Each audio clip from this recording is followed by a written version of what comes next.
Why don't we talk the National Football League? Speaking of weed. What? The point is, hey, it's medicinal. It's for medical purposes. Right, I need it. I right. get headaches. Okay. Oh, yeah, you know. Look, when you're all gas and no brakes, sometimes things happen in life. All gas, no break. That's what I'm talking about. Yeah, man. You know. You know? You're going to hear that in full, and it's amazing. JETS, Jets, you're still terrible. Let's talk about the NFC Championship game. It's going to be a long show. The NFC Championship game is Tom Terrific. It is Aaron Rodgers. It is the Green Bay Packers at Lambeau Field. Right. Hosting the Tampa Bay Buccaneers. Uh-huh. And I think this is one of the most intriguing matchups we've had the entire playoff season. And I say that because I think we've had some really good quarterback matchups. Hell, we saw Tom Brady and Drew Brees last weekend. But now we get Tom Brady against Aaron Rodgers. And I think undisputed heavyweight champion of the best quarterbacks ever is Tom Brady with 6 rings. Yeah. He has a chance to get to 7 now, a real opportunity. He's in the NFC Championship game. That's one story. The other story is Aaron Rodgers' legacy, not only as a football player, but as a Green Bay Packer man, because this will be his 5th NFC Championship game, and he's only been to 1 Super Bowl. Yes, he won it.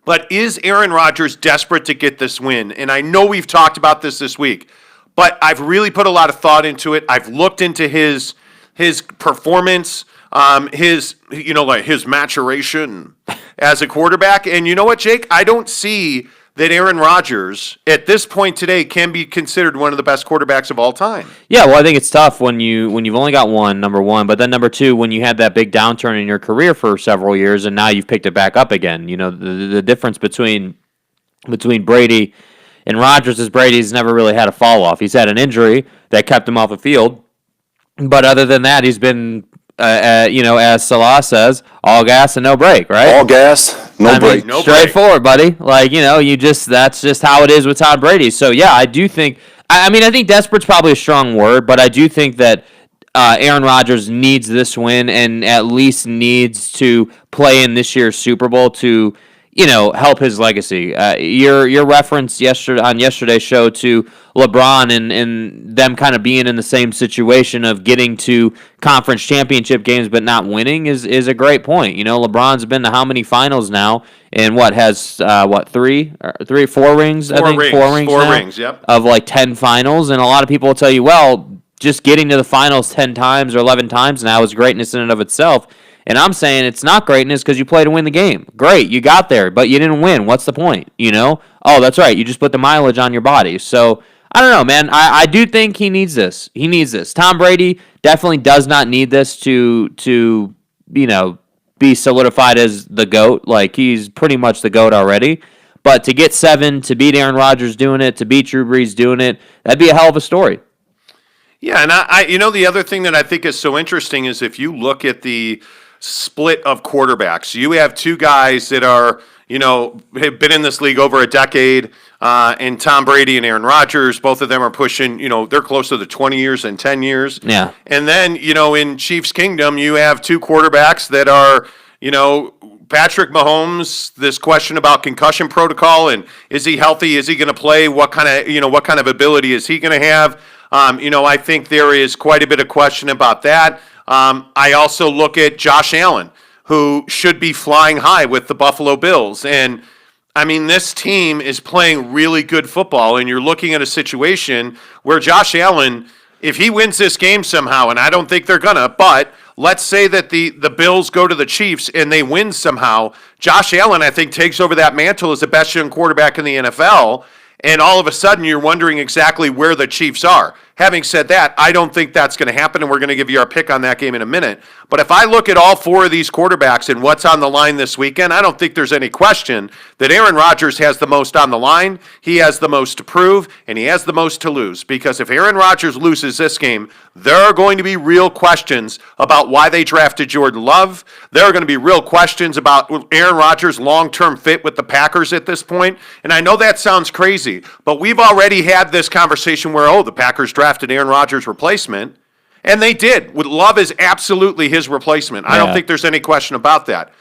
But this organization should have won more championships than they've won. And you can blame that on Fathead McCarthy. You can blame that on the now late Ted Thompson, who passed away this week. You can blame that on a lot of different people. Somebody needs to start pointing the finger at Aaron Rodgers because he's the quarterback of this franchise, Jake. And frankly, I just don't think he's been good enough over the last several years. Yeah, I would agree. I mean, good enough by his standards is winning championships, and yeah, there's a lot that goes into winning championships in the National Football League. But I think I compare him to Tom Brady, and I say, hey, Brady did it with way lesser talent, right? Like Brady did it with an elite defense and pretty much nobody on offense. You're talking about guys like Chris Hogan. You're talking about random-ass guys that he turned into big play guys because he was just that damn good. And that's the difference. Truly, like, that's the difference. Aaron Rodgers' game is predicated on rolling out left or rolling out right, creating chaos and having the big play. And that's the problem. I feel like that is like being too reliant on the big play hurts you in playoff games. And this is the real concern I have about this game for Aaron Rodgers is that Bucs defense, because you're not playing some like average ass defense. You're playing a physical defense that has speed. They know how to get the job done. They're very responsible in their assignments. So like I have a lot of concerns about that. I'll be honest. Like, I don't think that it's just going to be, hey, like, we're at Lambeau. Aaron Rodgers is Jesus Christ when he plays at Lambeau, and they're going to win this game easy. Like, I don't think it's going to be that at all. Well, I don't think so either. And as we get into this game and you start to look at some of the matchups, I think Valdez-Scantling is an absolute pivotal figure in this game. Watching a lot of their big moments over the last month of the season, even here in the playoff game, I mean, he has been a guy that routinely makes a play. And obviously, Lazard's catch last week was a backbreaker, but if you look at Valdez-Scantling, he's a guy that Aaron Rodgers looks at and relies on. And I think you can't take too much away from that. I think obviously they're going to have to run the ball. They're a very physical style running team. Looking at plays that Jamal Williams has run for this team, he is a physical, bruising, run after contact machine. And I look at Jamal, and I know that he's not the number one, but I look at some of these secondary players for the Packers. Those are guys going to have to carry the mail here because they typically push the team forward. And I don't mean to be cliche about this, and I know we talk about this on a regular basis, but these star players are not the ones who win championships. Right. It's Chris Hogan. It is, and I think that's a great example with the Patriots. It's a guy like a Chris Hogan. Tom Brady's got to give him the football. I get that. But it's guys like LeGarrette Blount who have historically really made a difference for the New England Patriots. And so when I look at the Green Bay Packers, Jake, they're going to have to get more than Davante Adams if they're going to go and win this game. The Rodgers-Davante Adams connection is massive. Right. I would put it with Patrick Mahomes and Tyreek Hill. There's no question. The thing that they have in common is Aaron Rodgers and Davante Adams will run the same play out of different formations. It's the exact same pattern, but yet they disguise it. They make it look different, and it has the exact same result. Right. And to me, that's when you become a next level connection. But I don't think those two are enough for the Packers to win this game. No, and I think if we look at what the Packers did last week, leaving that game, everybody was talking about the fact that you've got a three-headed running attack, right? You've got three running backs who can get the job done for you. And what that allows them to do is that allows them to keep fresh legs in the backfield constantly. And so as the game wears on and as you're playing against these physical backs, the defense starts to wear a little bit, right? That happens in every NFL game. But the difference is because you're rotating three backs through that backfield, and Aaron Rodgers is cool with that, you have fresh legs later in the game, and that's why we see them wear teams down. So I think, first of all, the running attack for the Green Bay Packers is either going to win them or lose them the game in the first half, in my opinion. That's the first thing. The second thing is if they can run the ball effectively with those guys in the first half, I do think Davante Adams will have a big night if they can run the ball. So if you're the Bucs, that's your first priority as a defense. You cannot allow them to run the ball, and you've got to put Aaron Rodgers in a situation where he has to make plays down the field. Because if you can do that, your opportunity to turn the football over is much higher, and if you can turn Aaron Rodgers over, your chances of winning that game goes way up. Yeah, and I think it's one of those things where you start to look at the time of year that we're in, and you start looking at things like injury reports. I look at the Packers injury report, and I'm surprised they're in such good shape. I mean, you had some guys that are limited. Mercedes Lewis is an older dude, didn't practice yesterday. He'll be fine. Zadarius Smith, guys like Jamal Williams. They're going to be fine. They're going to play. They're going to be ready to go. And so when I look at guys like Antonio Brown, who hasn't practiced this week yet, I look at guys like Jason Pierre-Paul, who's not practiced this week yet. Those guys worry you a little more. The fact that Ronald Jones can't run at full speed worries you a little bit. Yeah. Health-wise, I think it's certainly on the side of the Packers with the guys that are on the roster right now, because obviously you've lost some key pieces, especially on the offensive line there. But the guys who are going to play, I feel like the Packers are healthy and in good shape. But I also look at some of these matchups, and the thing that really worries me is I look at Tom Brady, and I look at the way that they use him, Jake, and I see that a lot of these matchups go to the Bucs, and it's something that when I look at this, and I was reading the NFL.com preview, and I thought there was a really interesting point in there in that when Tom Brady selected the Tampa Bay Bucs, it shocked everybody. Uh-huh. But you kind of now understand why he did that. And I feel like the choice to go to Tampa for Tom Brady has been validated at this point on both sides of the football. Like for Tom Brady, you're in the NFC Championship game. What more could you ask for? Agreed. For the Bucs, you're in the NFC Championship game. What more could you ask for? Agreed. Right? He brought you Antonio Brown and Rob Gronkowski, so he's grown your offense. Yep. Largely, those two guys have been trouble-free, which is more surprising for Antonio Brown than anything. But I think this has been a really good relationship. And then I look at the other side of the football and I say, hey, the Green Bay Packers, I think they have everything on the line. I mean, you look at the fact, and I don't mean to be redundant, I don't mean to go too far with this conversation. This team drafted Jordan Love. Yeah. They didn't go draft another running back, a prime-time running back. By the way, it should be pointed out, if you don't know who Jordan Love is, because let's be honest, Jordan Love did fly a little below the radar, right? Went to UVU, did some things, had a nice college career there. Utah State. Yeah, or Utah State. Sorry, I said UVU. Utah State, but he's known to have a cannon of an arm. He's known to be a gunslinger, and that's why they drafted him, because who do they have at quarterback? They've got a guy and a gunslinger. Who'd they have before Aaron Rodgers? Brett Favre, right? So this organization is not playing around with their quarterback position, and I think this kind of works two ways, and this is a really, to me, in the NFL, this is kind of a overreaching conversation that everyone loves to have.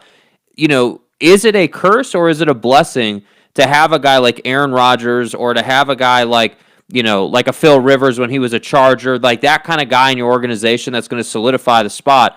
But if he doesn't win, is that a curse? Because you're going to look like an idiot for getting rid of him, but if he does win, you look really smart, I think it was a really good move by the Packers to draft Love. Yes, you would have liked a running back, another wide receiver, a weapon, if you will. You would have loved, anything other than a backup quarterback probably would have placated Aaron Rodgers. But you're not here to placate Aaron Rodgers. You're here to solidify the future of the Green Bay Packers with the draft.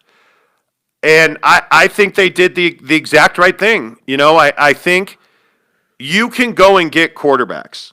I mean, I look at the fact that the experiment with Tom Brady was not an instant success. I mean, early in the season, they couldn't throw the deep ball. He had real problems throwing the deep ball. But you look at Tom Brady over the last month of the season, he led the league in deep ball completions, touchdowns, and passer rating on deep balls thrown. Mm-hmm. I mean, that's called developing chemistry. Right. Right? So they become a more lethal weapon as the season's gone on. Now, I don't think the blowout win over the Packers is really anything to measure, to hold your hat on. I just don't think it matters.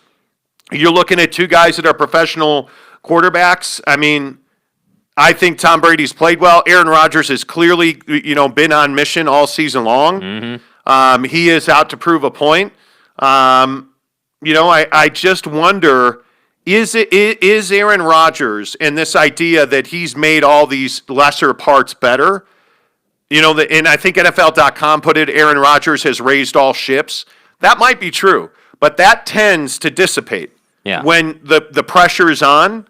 And that's why I said, I wonder if guys like Valdez-Scantling or Lazard, are those guys going to be able to step up and have big performances in a game like the NFC Championship? And it means something when you are a secondary contributor. Yeah. And you look across the field, or when your offense is on the sideline, and you have a guy like Valdez-Scantling, when you have a guy like Jamal Williams staring out at the field, and it's Tom Brady, and it's Rob Gronkowski. The natural reaction is, holy shit, man, they've won 6 championships. Yes, that's the natural reaction. There's tons of championship rings on the field, and none of them are ours. Yeah, like that's a natural reaction. And that's fine, but how do you deal with that? You are at home. The excuses of pressure shouldn't be there. Mm-hmm. Tom Brady's not going to be nervous before this game. No. He's not going to be nervous to a point where it impacts his performance. And by the way, him not being nervous makes it so that roster's not nervous because he's leading the hell out of that team. And I don't know how many people have been following the Bruce Arians, Tom Brady relationship. But Bruce straight up said he lets Tom Brady coach sometimes. Like, he lets Tom Brady control this team. And that's why they're in a great position, frankly, because Tom Brady's been here. He knows how to win, and he knows what it takes. And he's taking them there. Yeah, and I look at the matchup of these Buck linebackers, and I say to myself, Devin White and Levante David versus these running backs in Green Bay, and their running back by committee. White and David have made a living eating running backs this year. They have really those guys are so fast and so physical that they tend to take space away from running backs. And whether that's in the running game, they're great gap fillers. When you talk about the passing game, because Aaron Rodgers does throw the football short a lot, they're quick enough that they don't give you run after the catch yardage, which is something we saw last week, I think, when we watched Aaron Rodgers chew up a really good defense against the Rams. Yep. But by the way, that is the Rams are built for warm weather. That was clearly not the case at Lambeau. And they had some major injuries, too. Yeah, absolutely. And I think the thing that differentiates this Tampa Bay Buck team from that LA Ram team is that you have guys who have made their legacies in cold weather. Yes. And again, I don't mean to keep going back to what happened in New England, but when I look at guys like Antonio Brown in Pittsburgh and Gronk in New England and Brady in New England, and you have road graders up front, their offensive line has played really well. You have physical, will, spirit, soul-crushing linebackers in Tampa. I think this Buck team is going to be fine, running the football. And I think when you look at Jones, Dillon, and Williams, they're really going to have games. Now, A.J. Dillon obviously is hurt. He's not at 100%. He's really an important part of that running game. He's really emerged late in the season as a guy that they got much more comfortable with. Yes. And with him being injured, if he is not 100%, if he is not full rotation, I think that's a real loss for the Packers because he can push after the run. Yeah, and Dillon's a big boy. Or after contact. Yeah, he is a big boy. Yeah. Absolutely. But when these running backs and quad injuries are absolutely real. There are a lot of things that people don't think about is with COVID, there was a lot of missed practice time this season. And those are big reps that you're missing. So that's absolutely something to keep in mind. I also think you got to get more from Mike Evans, Chris Godwin, and Antonio Brown. Antonio Brown has to step up and perform this week. Yes. He has been okay. He has not been a focal point of defense. He's made the plays that he needs to make. But he hasn't been Pittsburgh Antonio Brown. We haven't seen that yet. And I think, I think overall for this team, I think if they're going to go in here and win this game, you're going to need a big play out of Antonio Brown for a touchdown. Absolutely. You're going to need that go route to connect. You're going to need Mike Evans to stop, just messing around. They need Mike Evans. Well, I think Mike catches. Evans is legitimately hurt. I mean, I'm you can sure see he's is. at 65, 70%. I mean, he has trouble getting up on some of those plays. Yeah. And we don't know exactly what that is, hip back-ish. Yeah. That's tough for a wide receiver. I know. I'm just saying that, if it's what you always say, if you're on the field, the expectation is there, and I'm not trying to be, cold-blooded about it. But in the NFL, it's very simple, man. If you're on the field, you got to make the play. So if you're going to say to a coach, hey, yeah, I am 60, 70%, but I can play. Yeah. And then you drop the big catch. Oh, well, I was hurt. Well, you were on the field and you said you could play. So he needs, Mike Evans will be a factor in this game if they win the game, in my opinion. And I think the Bucs are going to win the game. I've looked at this a lot, and I think ultimately it comes down to the physical nature of that Bucs defense. And I think the one thing that really separates Tampa from the Rams, again, I think they're dirty, nasty football players, so cold weather is not going to bother them. And I think I look at those linebackers, and they have the ability, the speed, the character, the mentality to take away a lot of what the Green Bay Packers like to do. And I think that ultimately will be the difference here. I think this is a 35-31. This could be a last 60-second field goal game. I feel like that's where we're at. I could see 34-31. I could see 35-31. I think this is going to be that kind of game. And in that kind of game, I'm going to lean Tom Brady and the Tampa Bay Bucs to win. Yeah, for me, I think this is going to be a grinder of a game, and then I think Tampa Bay pulls away in the fourth quarter. And so what I think that looks like is they'll go back and forth for most of the first half. They'll go back and forth, heading into the half. And then I do think something's telling me that Aaron Rodgers will have one turnover in this game, whether it's a fumble in the pocket, whether it's an INT. I don't know, but there will be a turnover in this game for the Bucs, so they will get an extra possession, and I think that extra possession will be the difference in the game, because when I think about these kind of games, big-time game, championship caliber game, two heavyweights at quarterback, there's a lot on the line here. Tom Brady doesn't lose these games. Tom Brady's been down 28-0 and come back and won a game, right? Tom Brady has this experience, and so for me, yes, you're on the road, but Tom Brady was on the road in the Super Bowl, and it didn't matter. He still came back and won that game. And so I lean on those moments for Tom Brady, and I say, hey, to your point, he's not going to be nervous. They're going to be ready to go. And so that's why I say they're putting up 30 in this game, and I think they win the game. Yep, I agree with that. Make sure you follow us on Twitter and Instagram, The Monty Show, Monty, The Monty Show. You can find Jake SLC Supercars on Twitter and Instagram. Of course, make sure you hit subscribe on YouTube. Just search The Monty Show, Monty, The Monty Show on YouTube. Let's flip the script, go to the AFC. Obviously, this is a big day for Josh Allen. This is the AFC Championship game. It is the Bills going into Chiefs Kingdom, MFers. I don't know why I threw that in, but it felt good. It is the Bills going to Kansas City to take on the Chiefs, and everybody wants to know if Patrick Mahomes is going to play. Stop asking that question. There's not even a doubt. Patrick Mahomes is going to play. Yes, he is in the concussion protocol, but they say it's not a traditional concussion. It was a nerve issue in his neck. He's practiced the last 2 days. I have no question that Patrick Mahomes is going to play. Is there a level of effectiveness you have to worry about? Maybe, but my guess is we're going to find that out on the first drive because the Chiefs are going to do what the Chiefs do. Andy Reid's going to wear an awkward face mask that is not a replacement. It's a shield. Yeah, it's a shield that's not a replacement for a mask. It's a supplement to a mask. Thank you very much. But he's going to wear that shield, and they're going to come out and they're going to throw the football all over the field, including to their running backs. And I think, and I hate to say this for the Bills, I think this is going to be a really, really, I'm not going to say big win, but I think the Chiefs are winning this game. Yeah, I disagree. I think the Bills have a better shot than people are giving them credit for, and that's because they're a physical team. And I think, when I look at the Chiefs, they thrive against teams who play soft. They thrive against teams who are built on playing zone the entire game for defense and built to not stop the run. That's when they thrive.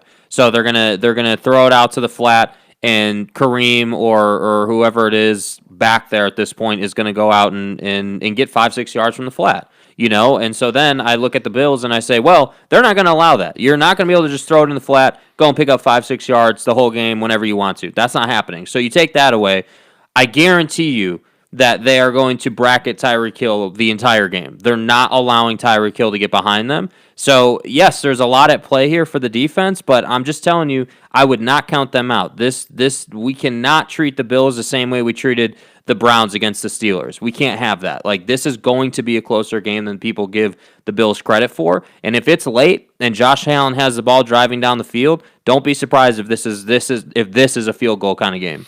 Well, I think we learned a couple of lessons about the Chiefs last weekend, and that is that they don't need to run the football to win.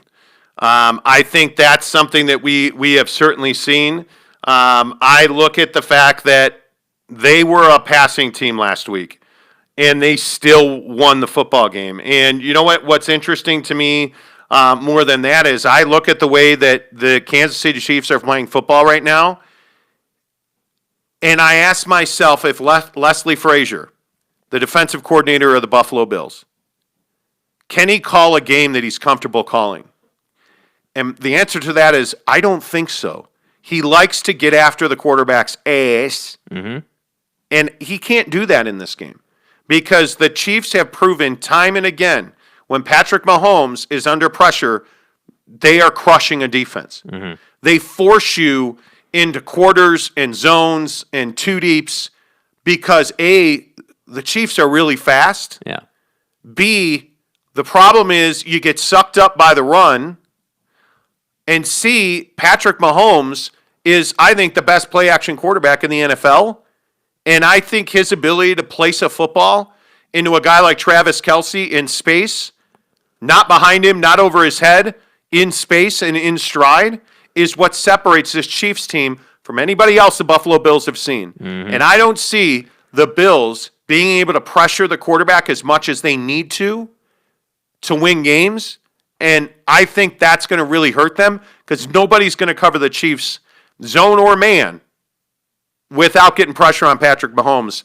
I don't see how the Bills defensively match up in any way, shape, or form with this team. Well, nobody matches up with this team. That's the thing. Like, there's not a great matchup because they have so many weapons, and that's the challenge. Like, how do you, so, okay, you're going to bracket Tyreek, but then you got to deal with Travis Kelce, right? Okay, well, you're going to bracket Tyreek, deal with Travis Kelce, but then what about the running backs in the flat, because you can't cover all of them. So, if the Bills are going to win this game, they're going to have to win it in a bit of a shootout. But I think they're okay with that. Like, I think that they understand, hey, like, we're not saying that we're going to keep the Chiefs from scoring in this game. What we're saying is we can't let them put up 40. You can't have, you're not going to win a 40-point game with the Chiefs. Like, you got to keep them in the 20s. And then you gotta get a turnover. Like I said, like both of these games that we look at, these teams that are on the road, you gotta get a turnover. It's got to happen. That defense has to make a play to give the offense another opportunity. So yes, the Chiefs should be the favorite in this game. Everything says to take the Chiefs, but I'm just telling you, don't be surprised if the Bills are in this game. They're a tough-ass team. They're not going to be scared going into that environment. And don't be surprised if they do hit Patrick Mahomes. I would be hitting him too after what happened last week. Well, I think that there's a couple of things you have to consider here. One, I think the Chiefs are going to have a revamped run game this week. I think you saw with, Darrell Williams. I think you saw limited use on a Le'Veon Bell against the Browns. I think that's going to have to change. Because you don't have your typical allotment of running backs in this game. Yeah. And what that means is you're going to see a lot more of Tyreek Hill on jet sweeps, on pitches, on tosses, on misdirections. I think you're going to see a heck of a lot more quarterback draws. I think you're going to see a lot more, even more than we're used to with the Chiefs, a lot more boots. And I think that all of that is designed to get Tyreek Hill and Travis Kelce in space in awkward matchups. And what again, and this is the thing that I don't mean to be redundant, but the Bills are not going to be able to play man against this team, against this Chiefs offense. There is no better tight end or wide receiver in the NFL than Travis Kelce at running through windows and zones and being ready to catch the football. And when you have a quarterback that puts it on you, I mean, it is a lethal weapon. And so I'm not saying that the Bills are going to get blown out because I don't think they are. But unless they come out and they've, sipped the sauce somehow and come up with a different game plan than anybody else in the NFL, I mean, you're looking at a team that's 14-2. The Kansas City Chiefs are unbelievable, and they're really good at home in the playoffs. Mm-hmm. And so when I look at the differences between these teams, it really is the Bills' inability to get after the quarterback that will define this game. And I don't see how you have, I mean, your balls must be made of 5 layers deep of brass if you're going to consistently blitz the Kansas City Chiefs. Because I just don't see how that's a recipe for success. And what the Browns have that a lot of people forget, and why they were so able to get after Patrick Mahomes last week, they have a guy named Myles Garrett. Mm-hmm. Myles Garrett hit the quarterback, ran down the field, and made a tackle. Mm-hmm. Like 15, 16 yards down the field last week. You don't have that, with all due respect. Ed Oliver ain't making that play. You know what I mean? Whoa. Oh, I just about knocked one of our light stands over. We got some issues over here. The light stand's going down. The computer's dying. Like, you got some stuff you got to handle over there, bro. Whoa. Okay, chill. Easy. All right. We got everything back in line. Everything's okay. Man. Yeah, my big-ass size 15 shoes got caught. But the point is, Ed Oliver's not making that play for Buffalo. And yeah. I think that should bring real pause. You don't have... I mean, what's your biggest reservation? Do you have a reservation about this Bills defense? Because I do. Sorry. Yeah. Look, I think when you're playing the Kansas City Chiefs, they're going to make most defenses look silly, right? Like, they're going to execute at an extremely high level. That's why they have the record they have. That's why they've been a dominant team. But what I'm telling you is that there's no way that Patrick Mahomes is coming into this game 100%. So Ed Oliver doesn't need to get to him every single down. Ed Oliver doesn't even need to get to him half the time. Ed Oliver needs to hit the hell out of him when he does get to him. And he needs to send a message, and he needs to put Patrick Mahomes on the sideline for a couple of possessions. But how often does that happen? It will happen enough. I guarantee you he will get home at some point. Like, it will happen. And I know that you don't believe that, and I know that he's not Myles Garrett, but like it's not that I don't believe that. It hasn't happened against the Chiefs all year. And yes, Patrick Mahomes has been hit, but a lot of those hits come on make good plays. And if you look at the way that Patrick Mahomes gets hit, he gets hit when he's trying to make a play. And so I don't know. I could be wrong. I mean, the thing that scares me is the Indianapolis Colts gave the Bills everything they could handle last week. I mean, everything that they could handle. Mm-hmm. There was a point where we were watching that game saying they're going to lose this game. Mm-hmm. They're going to lose this game. And now, they didn't lose that game. It's not like the Chiefs had some great performance either, though. Well, no, but you also lost Patrick Mahomes. Right, but what I'm saying is they almost lost too. So what are we going to be saying if Patrick Mahomes gets hurt in this game? Like, I'm telling you, like, it's not like the recipe for success for the Bills is hold your water early in the game. Don't give up, 20 points in the first quarter. Josh Allen's got to deal with that blitz. Yeah, you know the Chiefs are going to blitz. They always do. They always do. And so that's why I say, like, just don't get your ass handed to you in the first quarter. I'm not saying you got to go out and dominate the Chiefs in the first quarter, but don't get blown out in the first quarter and find yourself behind before you're even going to halftime. You can't be down 2 possessions ever in this game. It's got to be a 1-possession game the whole time, and then you got to come back in the second half. That's the recipe for success in the Bills in this game if they're going to have a chance to win the game. But let's be honest about it. Not a lot of people have been able to do that, but we're in the postseason. The Bills are a good team. They're a physical team. They found a way to get it done. So I just think that this game is going to be a bit closer than a lot of people are giving them credit for. And I will say that if Rashard Higgins doesn't fumble that ball on the goal line, and if Danny Sorensen doesn't make what I think was an incredible play. That was an amazing play. It was illegal. It was. But he made a great play. The Chiefs probably lose that game because Harrison Butker can't kick anymore, apparently. Yeah. And that's a name you need to watch. I mean, Butker's got to make his kicks. And I think because, to your point, I do think this is going to be a fairly close game. Like, I'm looking at numbers against the spread, and, you cannot send, and I know I keep saying this, you can't send the pressure that you sent last week against the Colts. You can't do that. And my question is, if you are, like, I think the guy that's the key to that Bills secondary is Jordan Poyer. Mm-hmm. And oddly, I told you that, and he made an incredible play to cause a turnover. Yeah. The guy can really play. And if I look at Micah Hyde and Tre'Davious White and I look at all these other guys. I say to myself, it's a guy like Micah Hyde who's going to have to make if you are the Bills, how do you match up with Tyreek Hill? That's not man coverage. No. So you're going to have to have Tremaine Edmonds make a play, or somebody's going to have to make an incredible play for this Bills defense to succeed and to hold up. Right. Yeah. Yeah. And I just don't know that you can do that. And I look at guys like Jerry Hughes and Ed Oliver. Josh Norman's another guy. Josh Norman is low key. He's a corner on the Buffalo Bills. And I don't know how many people realize that. Mm-hmm. That's a guy who knows how to play. Great punch out for a fumble last week. Yep, veteran play. You look at that play, they have guys who know how to make plays. The question is, it doesn't matter because Patrick Mahomes has time and space. He's going to kill you. Well, yeah, we'll see, man. I don't disagree with what you're saying at all. But these are the things that the Bills know that they have to deal with. And to this point, and this is why I give them a little bit more, credit and a little bit more of a chance in this game than prior teams against the Chiefs.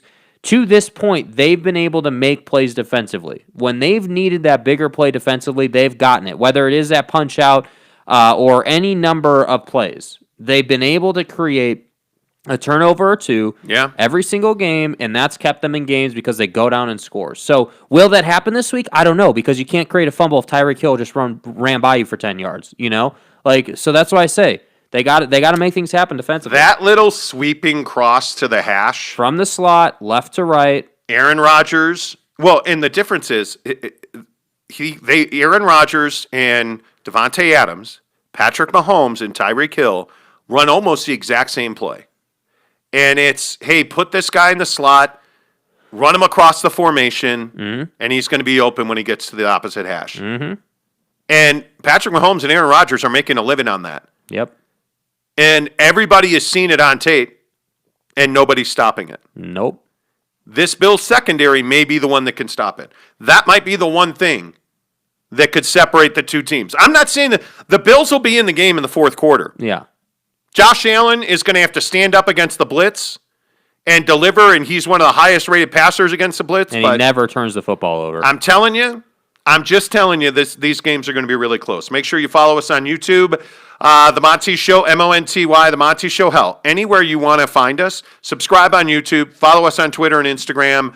Find our podcast anywhere you get your podcast. Thank you to everybody who listens on Spotify. Spotify sent me a little email the other day, talking about how we've surpassed certain metrics. I can't even remember what it was, but congratulating us on that. This show is growing, and it's only growing because you guys are listening to it every day, and we appreciate that.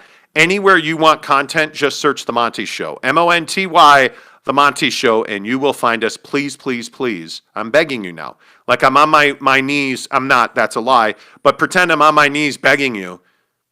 You probably shouldn't pretend that because then it becomes a fantasy. Anyway, the point is, I want it. I'm begging you. You're thirsty. Please hit the subscribe button on YouTube.